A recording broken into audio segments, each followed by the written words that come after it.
Thanks so much for coming out, guys. It means the world to me. I started in this comedy club 8 years ago. They gave me 5 minutes and I've been in love ever since. So it means the world for me to come out tonight. Thanks so much. Honestly, crazy. I see a lot of faces that I recognise as well that have followed me through the years as well. Thanks so much for coming out, guys. So we've a lot from the south side, the north side. I see a lot happening. In case you don't know, the north side's always the rough side, no matter where you go. Isn't it though? In Cork, it's the north side. In Dublin, it's the north side. In Ireland, it's the north side. Do you know? I was on holidays there in Korea, but it was... They got no reason Korea as well, boy. I swear to God. I swear to God. Are you from Seoul? I'm from Pyongyang.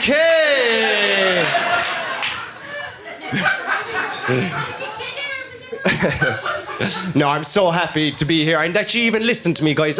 During Christmas, my family aren't talking to me anymore. I fucked up during Christmas, right? I let my 10-year-old nephew know that Santa Claus wasn't real, right? I know he's fucking 10.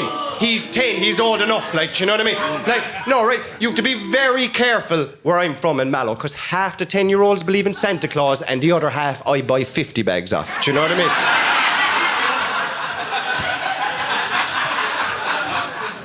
Sit up there on Santa's knee. What you want? A half ounce and take care. It wasn't the first time I let someone know Santa Claus wasn't real. I remember being 15 years old in secondary school, right? And me and my friends, we were all out the back smoking fags. And for anybody listening to this that's not from Ireland, a fag is a cigarette. We weren't shooting homosexual people outside the school, like, do you know what I mean? It ain't that type of show, do you know? This special gets cancelled in America immediately, like, you know? And I didn't know whether to get Call of Duty or FIFA for Christmas. They're two PlayStation games, right? And my friend said to me, he was like, how about you ask your parents for FIFA? That way you can ask Santa for Call of Duty.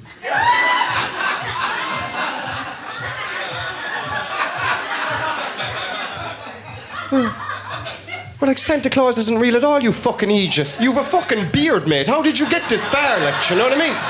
And you could tell it was his first time figuring it out in his life. He was looking at all of us, and because I'm the smallest and weakest in the group, he just punched me into the face, and a tooth came flying out my head. But I got the last laugh because I got €5 off the tooth fairy after. Ayo!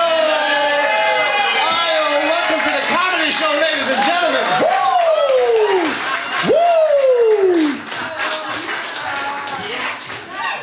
That's where it peaks. But now, comedy in Ireland's a tough job, right? It's a very tough job because everybody in Ireland is a fucking comedian, aren't they? Everybody in Ireland's hilarious, you know? I have people coming up to me, oh, you do comedy. You'd be nutting on Tommy Tiernan or Dave Chappelle or Richard Pryor. Oh, you'd never reach Richard Pryor's level, like, you know? Comedy's the only job where you can say that to someone, you know? Like, I don't go up to a fella painting a house and go, oi, kid, do you ever hear of Michelangelo, no?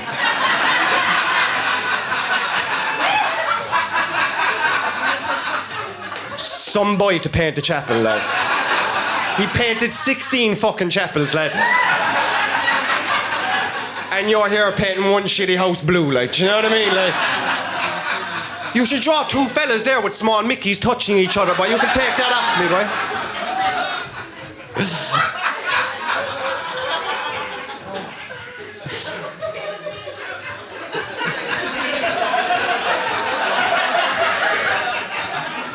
I don't know, are you very smart or very slow, lads? I know what's happening here. I know what's happening here, lad. Is this side the past side? That's okay, alright, okay, fair enough. Oh, man. Ireland's probably the best thing about Ireland's the people, man. It's not the fucking weather anyway. But the one thing I will say is racism is hard to come by in Ireland because we're full of crack. Do you know what I mean? It's hard to be racist in Ireland. Like, if there's anyone not from Ireland, try be as racist as you can after the show to someone outside that's Irish, right? Try say something like, go eat a potato and drink a beer, you leprechaun. And they'd be like, yeah, I'd fucking love to, mate. You can't, like, the only time I've ever experienced racism in Ireland, I was in a taxi, right? And the guy was saying to me, he was like, you know, Irish people, they think they are the nicest people in the world. But actually, they are racist. They are racist. Bad business. Bad business.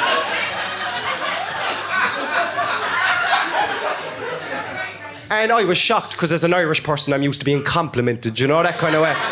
And I said, lad, I'm sorry to hear that. I suppose if you don't like Ireland, you could leave at any time. That's not the punchline, but okay, CoCo. I said, if you don't like Ireland, you could leave at any time. And I said, you can start by leaving my taxi. Oh, some of you thought he was the taxi driver. I was like, gee, fucking racist. The lot of you, lad. The lot of you, lad. Shame on ye, lads. Shame. You think I do this full time? Fucking hell, lad. If any of you want to spin home anyway on the taxi outside, I'm not going to the north side. I'm not going to the north. Speaking of the north side, I went to Cork recently. I went to Cork for the first time in my life. Make some noise if you've never been to Cork. Okay, very nice room. I misjudged you. I went to Cork. I'd no NCT on my car. Not the crime of the century, but I've never been to Cork before. Like, I only know Cork from the movies, do you know? Like, this is what I thought Cork was going to be. Mark Morgan against the state of Mississippi. How'd you plead not guilty, Your Honor, and I demand the state to pay my attorney fees. Objection overruled. Sustained, Your Honor. And none of that happened. None of that happened. I was at home cross-examining my mum in case she got called to the stand. We were watching all the old Alabama murder trials. We watched A Time to Kill with Matthew McConaughey. Have you ever seen A Time to Kill? A bit much for a no NCT trial, like, you know? And my mother said, if you treat this with the same gusto as Matthew McConaughey in this movie, we'll get away with it scot-free. And I'll tell you one thing, my mother's acting was not found wanting in Mallow courtroom, lad. I tell you that, lad. I got straight into character. I was like, Your Honor, I'd like to call up my first witness. My own mother, Mrs. Morgan, ladies and gentlemen. And she was like, oh, Lordy. Oh, Lordy, Lordy, Lordy, Lordy, Lordy, Lordy, Lordy, Lord of mercy, Lord of mercy. How's my boy supposed to get a fair trial with an all-white jury? Oh, Lordy, Lordy, Lordy, Lordy, Lordy, Lordy.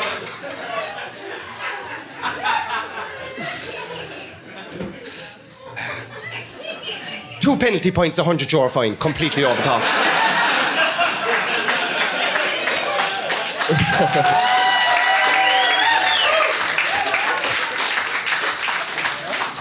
My mother's doing 15 to life in the state penitentiary, though, so, like, you know, you gotta work it out. I was, after the pandemic, I did a couple of gigs in America. It obviously didn't go great, because I'm here talking to you. They just, you know, they don't like the cunt. They don't like the word cunt. They don't like that. Do you know what I mean? There was a girl in the audience going, ow, stop saying the C word, my ears. Do you know, it's like, you can shoot up a primary school, but you can't say cunt. Do you know what I mean? Anyway.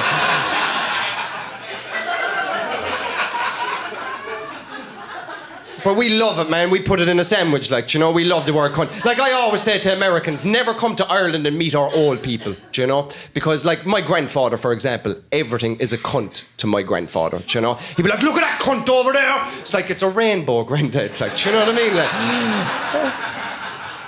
and I told him, I said, stop saying cunt, just say see you next Tuesday. If you say see you next Tuesday, people will get exactly what you mean. He doesn't get it at all. He's like, do you know who's an awful see you next Tuesday? That cunt down the road. I'm just saying it twice now, like, you know, but fuck it. Is there anybody here from outside Cork? Is there any people here from Dublin? No. Brilliant, fuck them, thank you. No, I'm not political or anything, but like I believe we should take back our 6 counties. I'm going to start that joke again because it's being recorded. So, I believe we should take back our 6 counties. It's hard to do that, isn't it? It's hard to do that. Check line. Anyway, anyway, yeah, Dublin, guys. I'm under the influence that we should take back our 6 counties and give them Dublin and everyone in it in exchange.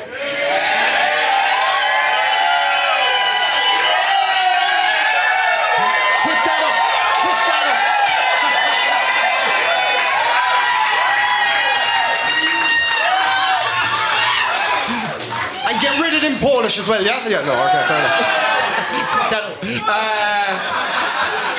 No, Dublin's a strange place. I gotta go to Dublin to do gigs sometimes, and it's a scary place, man. It's a scary place, Dublin. Do you know what I mean? I died in my hole in Dublin recently. For those of you who don't know what dying is when no one laughs at your jokes. No one laughed at me in Dublin, man. No one laughed at me. No one laughed at me. There was a girl heckling me in the audience. She was like, "This is not relatable. This is not relatable." It's like, what's not relatable about the roundabout crisis in Mallow at the moment? Like, do you know what I mean?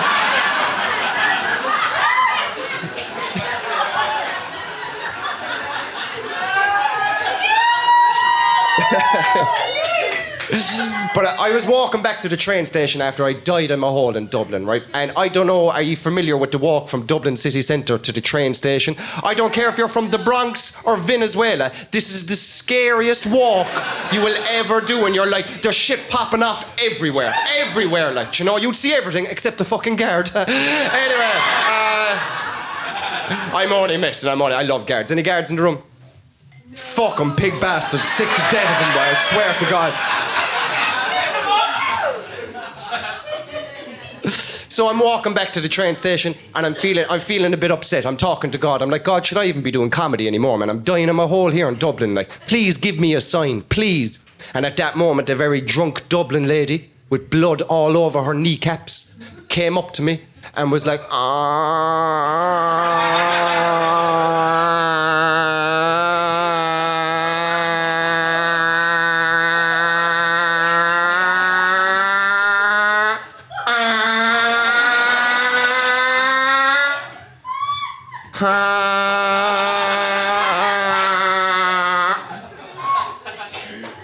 me bleeding knees.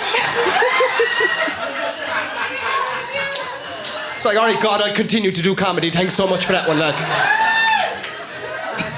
And then her husband came up to me. No, I say husband. I don't know, do people get married in the streets anymore? Do you know what I mean? Like, you know? Well, a fella with a naggin and a matching tracksuit came up to me, right? Did that paint the picture? And he came up to me and he was like, "Starry boots. Do you want to buy any heroin? Yeah." And I was in a 3-piece suit. It was the best I could ever look. It was like my mother even said before I left the house, she goes, "Mike, you look so handsome." I felt good about myself. But this guy has picked me out of 300 people, even though I look my best, right? 300 people, and goes, "That's the guy that's going to buy heroin off me today, guaranteed." I felt terrible. Do you know how bad I felt? I took heroin for the first time in my life. No, heroin ain't a big thing in Cork because we believe, like, the number one side effect of heroin is that you get a Dublin accent, and we don't fucking... We don't want that. I can't go back into rehab getting wheeled out on visiting day. Fucking deadly, yeah. Fucking deadly, yeah. Just Rocco and Dougo and the boys. Mike, your niece is here to visit you on visiting day. Do you want to meet your niece? And I'm like, me bleeding niece. Thank you. You're far too kind. I think when I do gigs any other place in Cork, we get a slagging for loving Cork so much. And I fucking love Cork. Do we love Cork? I love Cork, man. I love Cork. Even the bad people in Cork are fucking sound out, lad. Do you know what I mean? I got robbed in Dublin a couple of years ago. Traumatic experience. It was a traumatic experience. I got robbed in Cork a couple of weeks ago. Pleasurable experience. It was grand, like, do you know what I mean? I was walking to my car after a comedy show. Streets were empty because no one usually comes to my comedy shows, right? And there was like a 60-year-old guy, a fit-looking 60-year-old guy, tall guy, standing next to my car. And I just walked into my car and he goes, "All right, Trouble, come here. Do you have a euro?" I said, "I've no cash in me, boy. Do you accept tap?" He said, "I don't, but there's an ATM around the corner. We'll just go there." I looked around, there was no one to help me, so I said, "Fuck it, all right, I guess I'm getting robbed. Let's go to the ATM, like, you know." He introduced himself. Usually people, when they're robbing you, they don't want you to know their name. He introduced it. He's like, "Bertie's my name." I was like, "All right, Bertie, boy." He's like, "What's yours?" "My name's Mike." He's like, "Mike what?" I was like, "Mike Morgan." He goes, "Are you from Mallow?" I said, "I am, boy, yeah, I am, yeah." He goes, "Is Madeline your mother?" I said, "She is, boy. Yeah, she is. But small world, boy." Would you believe I robbed your father years ago? He'd fuck all on him, but I took it anyway, do you know what I mean? So we went up to the ATM, and because I do comedy, it said insufficient funds, right? And I actually got emotional now because I actually want Bertie to have the fucking money at this point, you know what I mean? Like, he's been A1 to me. Like, I actually got emotional. I was like, Bertie, I'm doing comedy, man. It's not going great. Hopefully someday it does, do you know what I mean? I started crying a small bit, and he just goes, hold on there now a second, boy. And he took 20 euros out of his pocket. And he said, if anybody else tries to rob you tonight, boy, you stick your chest out, you hand them that, and we'll say fuck all about it, all right? And he said, if your mother's looking as well, tell her Bertie the tripod was looking for you, all right?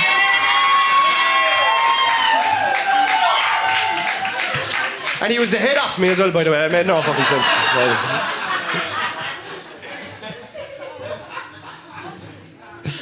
I got kids. Anybody here with kids?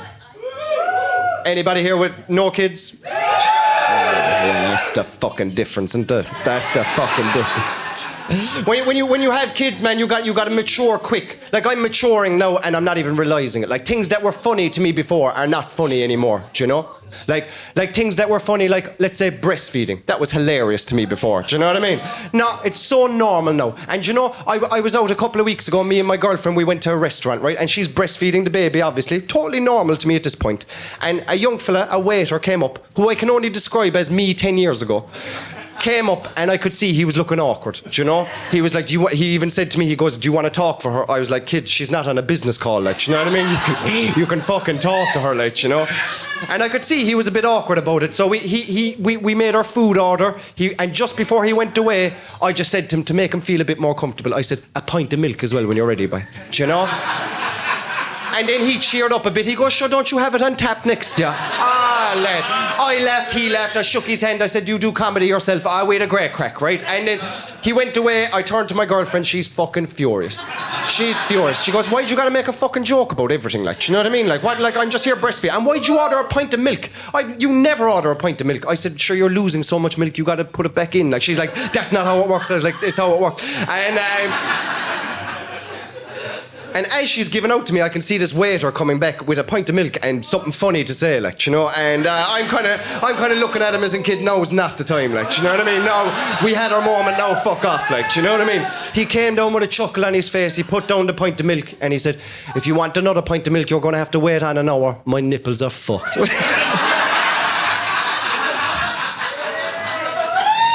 He's unemployed and I'm single now, but look, it's all right. We're good friends. We're good friends now.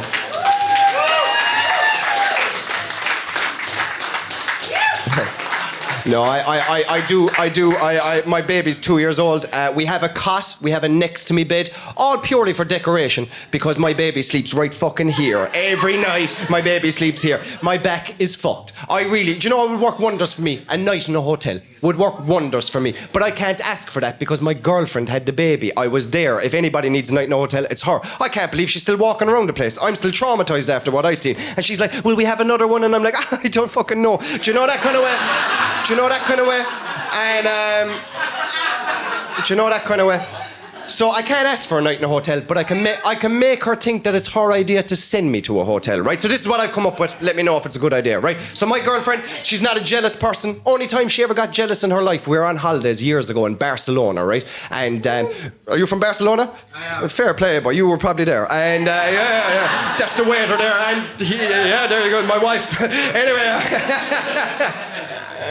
Anyway, we're in Barcelona, this man's hometown, and we were outside, we were eating lunch, right? And there was this gorgeous Spanish waitress who I could only describe as a Kinder Bueno.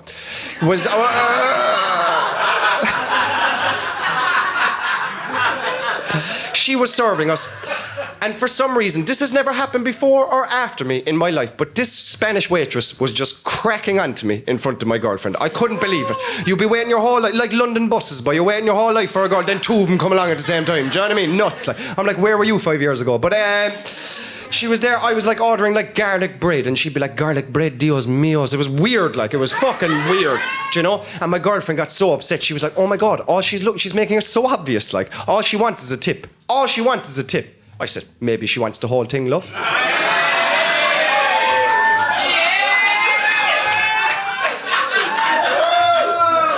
All 3 inches. And If I take a tablet, 4. And I'm glad she found that funny. She didn't. Anyway, fast forward a couple of years later, I need a night in a hotel. So what I've done, I bought a burner phone. Text myself under the name Spanish Waitress, okay? And it just says these things like, oh, I want to be with you. I look amazing in these texts, by the way. I'm like, go away from me. I love my girlfriend. Stay away from me, right? But I left my phone out for my girlfriend to find.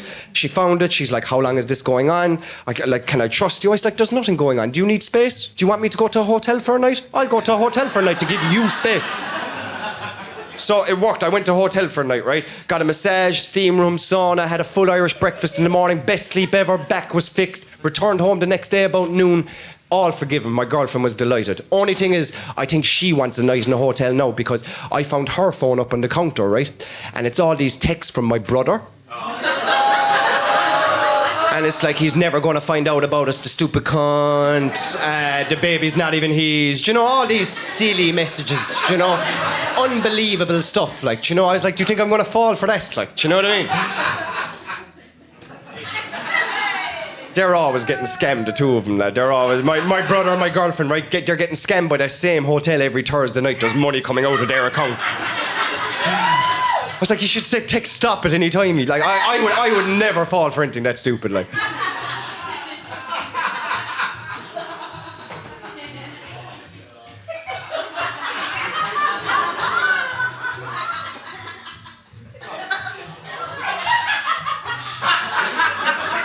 Nah, it's fine. Nah, I won't overthink that. There's no need to overthink that.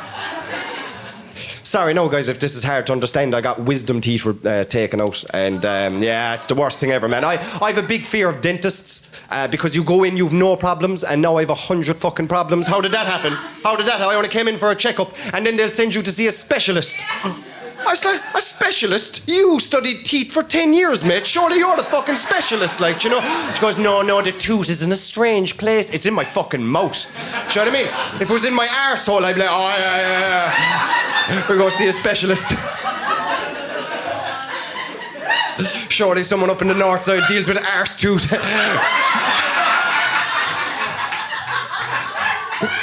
You have a tooth in your arse there, bro.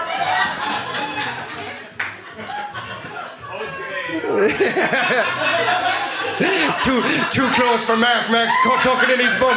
I'm not the only one that asked you, am I? Just fucking floss it, alright? Now, I'm so scared of dentists, I actually tried to go see a doctor about my tooth. Like, that's how scared I went to a doctor, queued up, paid €50. He was like, Mike, I'm a doctor, you have to see a dentist about that, mate. You know what I mean? Went to see a dentist, €60 to see the dentist. The dentist was like, there's actually nothing wrong, it's probably in your head, you need to get that checked out. €150 to see a psychologist. Psychologist tells me it all stems from when my dad neglected me when I was small. I was like, what? I asked my dad, I was like, did you neglect me when I was small? He was like, I can't hear you, boy. Is there something wrong with your tooth?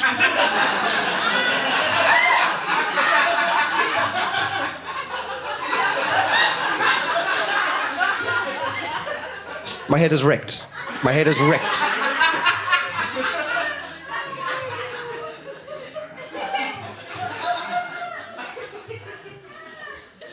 So any advice I will give to a majority of the room do not have kids. Any advice I would give to the fellas in the room, just be happy that you have a penis, not a vagina. We got the good end of the stick. Trust me, I've seen it, right? 100%, right? So just show up. I remember, thank you, Mark, who's a boy. Women's rights. But, all right, Mark. When are you expecting, buddy? Are you fucking close enough? Yeah, so look, just get involved. That's all I can say to the guys. Just get involved. I remember I went to the first scan, and me and my girlfriend went in, and we're the only ones in the waiting room, and for some reason on the TV they were showing Jeremy Kyle reruns. And I'm like, why the fuck is this on? Like, why are people getting told they're not the father while I'm going into this? Like, do you know what I mean? I actually got paranoid. I said it to my girlfriend. I was like, I'm not going to have any surprises on the day, like baby Tyreek. And she started bawling, crying, as obviously, like, do you know what I mean? Obviously. And then a lady doctor came out and seen my girlfriend was crying, right? Now, guys, this is a little nugget of information I'll tell you. When you go to the first scan, they'll send the boy away down the hall. They'll keep the girl, and they'll be like, is he beating the shit out of you? Are you safe in your home place? I swear to God they fucking do this. And boys, when you get sent down the hall, don't expect there to be a guy in a suit checking on your fucking mental health. Do you know what I mean? Is she wrecking your head a small bit, kid? Yeah, small bit. Do you know what I mean? Equality, my balls. Equality, my balls.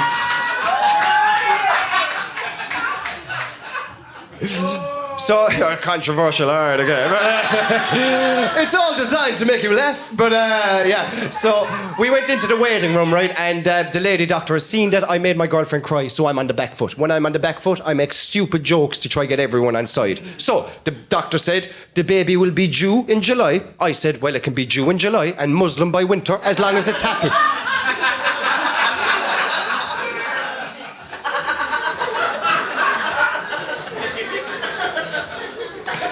And none of them left, right? And I thought it was great. And now I'm under savage pressure. Because there's intelligence to the room. Like, there's big intelligence. Like, my girlfriend's a teacher, very intelligent lady. This other girl's a doctor, obviously very intelligent. And I pretend to be Polish in the CoCo club on Saturday nights. So there's fucking levels to the intelligence in this fucking room right now. Do you know what I mean? I said, Mike, the next thing you say needs to be the smartest fucking thing you've ever said in your fucking life, mate, you know? So the baby didn't say anything because it wasn't born yet, right? So we'll edit that out, Dave. Maybe it'd be funnier if the baby said something. I don't know. So the doctor says, your baby's going to weigh, 5 grams and 10 ounces or some bullshit. I don't know. I'm not fully sure of the weight. Do you know? I'm probably miles off it there. I'm not right. Look, that's not important. What's important is I heard ounces. And I'm from Mallow, so I know exactly what an ounce looks like. And I can tell half the room do as well. That's brilliant. I'll talk to you after. I was like, Mike, this is your time to shine, lad. This is your time to shine. I said, don't you mean 28 grams, doctor?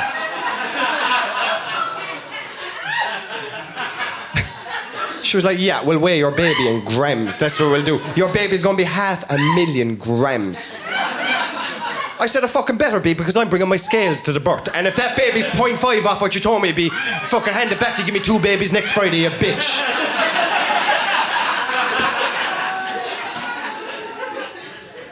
And none of them left. And then my girlfriend was like, I don't know what's wrong with him, doctor. And the doctor said it's 2 things. Either he's a sore tooth or his dad neglected him when he was small.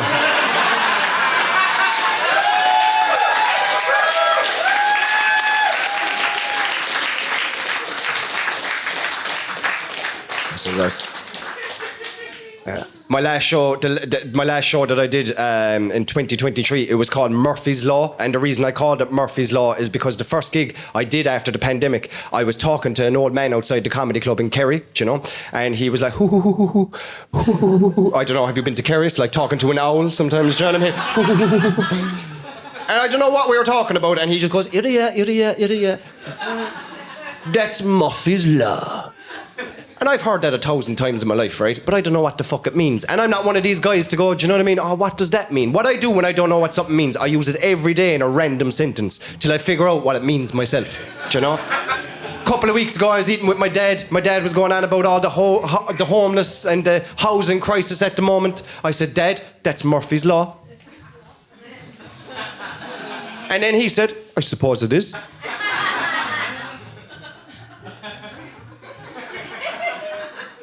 I'm none the fucking wiser, lads, to be honest with you. I think my dad's playing the same game I'm fucking playing as well, like, do you know what I mean? We're both bluffing each other what we think we know what something is like, do you know what I mean? We're both but sure, look, that's Murphy's Law, isn't it?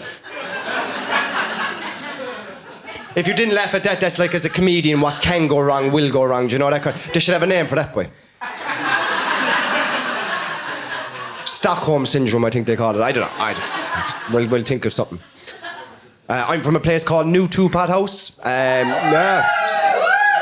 It actually got voted second funniest place name in all of Ireland. I don't know who came first, but fuck them. Yeah, and outside my house, right, in New Two-Pot House, there was a checkpoint for 2 years because of the pandemic. I couldn't leave the house to get a takeaway, a lick of paint. I had to explain to these fellas where the fuck I was going, right? So I was driving up to a checkpoint, and there was a young fella as a guard. He was way younger than me. I was like, he's a young fella. I'm going to have the fucking crack with him, right? So I rolled down the window. He goes, this isn't a normal checkpoint at all. We're actually searching the area for drugs. I said, to have the crack with him, I said, I was actually out here last night myself, Garrett, and I found fuck all.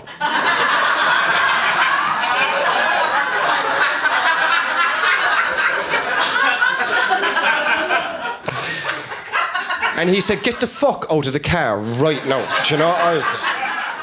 He asked me what my name was, what do I do? I said, I'm a stand-up comedian.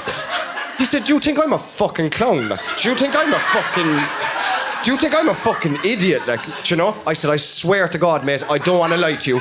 I started off as a joke, but I'm not joking now. That's what I do. And then he goes, well, I've never heard of you, mate, so you must be shit. I was like, he has a point.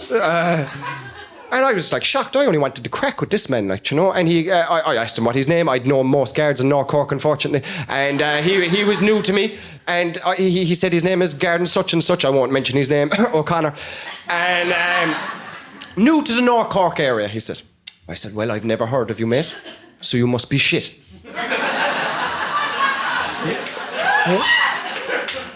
And then he put me under arrest. And he put me in handcuffs. And I said, what fucking law did I break? He was like, Murphy's Law. I was like,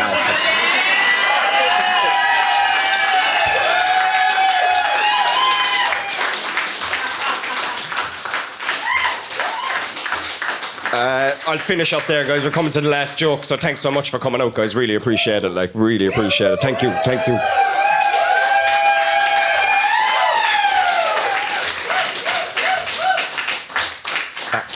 So, what will I finish with? A fucking old one that I'm done with. Oh, do you know what? This part isn't going to be in the show. Do you know, it's really hard to let go of for comedians. All the comedians know what I'm talking about. You have to let go of jokes. It might take you a year or two to write it, and then you film it, and it's gone. Do you know what I mean? So I'm actually having an emotional moment here because I know these are going to be the last time I say these jokes. Do you know what I mean? And they brought me a long way. I know, and that's sad. And that's sad. Even the Polish fella, I gotta say goodbye to the Polish fella, man. I'm gonna miss him, boy. I'm gonna miss him. Sometimes it's just me and him in the car, and that's it. Do you know what I mean? And that's fucked up, do you know? Have you ever been out in public and bumped into someone who knows who you are, but you don't have a fucking clue who they are? Does that happen to you? Happens to me all the fucking time, lad. I was in fucking Tesco a few weeks ago, and a girl came up to me. How's it going? How are you? I haven't seen you in years. How are you keeping? I was like, oh, hey, how's it going? She goes, are you still walking the greyhounds? Now, a normal person at this point would be, sorry, love, I've never been next to a greyhound in my life. I wouldn't know what to do with one night, you know? But I'm too nice, and this girl was really old. I didn't want to embarrass her, so I said, of course I'm walking the greyhounds. Who else is going to walk them? That's what I said to her.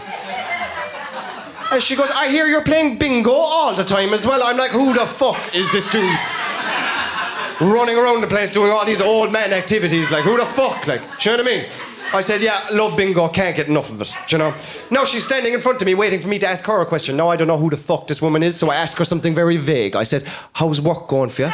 She goes, you know I can't work, I have a bad back. And Pat has to take time off work just to mind me at home. It's a fucking disaster. It's getting fucking awkward, but at least I found out she's a husband named Pat, so, do you know what I mean? I know something about her, like, you know? And then she asked me, how are Sharon and the kids? No, I've gone way too far into her story for me to deny that I have Sharon or kids in my life, like, you know? I said, Sharon's great. You know Sharon, though? She's always complaining.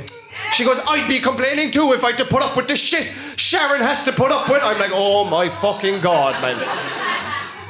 I said, excuse me, no, I do my best for Sharon and the kids. I do my fucking best for them. She goes, that's not what Sharon tells me. Sharon tells me you're out every night of the fucking week playing bingo. And when you're not out playing bingo, you're out fucking walking greyhounds morning, noon and night, never at home. I said, listen to me now, girl, I have to walk the dogs. Because if the dogs don't walk, they don't race. If they don't race, I don't get paid. If I don't get paid, there's no food on the table for Sharon and the kids. Sharon would be fucking furious. And the only reason I play bingo is to get away from the shit I'm taking at home. And I said, by the way, Pat's cheating on you as well.